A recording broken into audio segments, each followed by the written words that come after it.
Татко стоеше велосипедът столотрак 3 дена води на пазарница.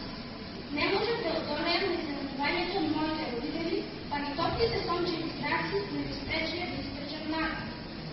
Го разследував и се восхитував, но за момент се застанав и се накажав. Тој беше голем велосипед со 2 трка, а јас не знаех да го возам.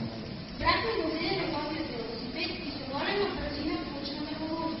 Годината растеше во мене и се вртев барав начин како да се тачи, а тој поминуваше покрај мене и ми се смешкаше.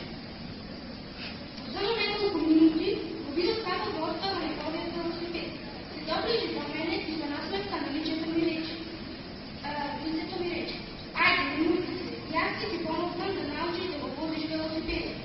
Сонцето слегуваше полека кон зидот, а јас не можех да му изнаđерам на мојот велосипед.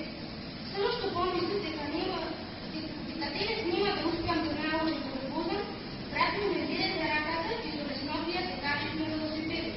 За едната рака ги држеше рачките, а со другата заминав десно седишчето. Чувствував страх и силна возбуда, но тој ме убедуваше дека постојано ме држи.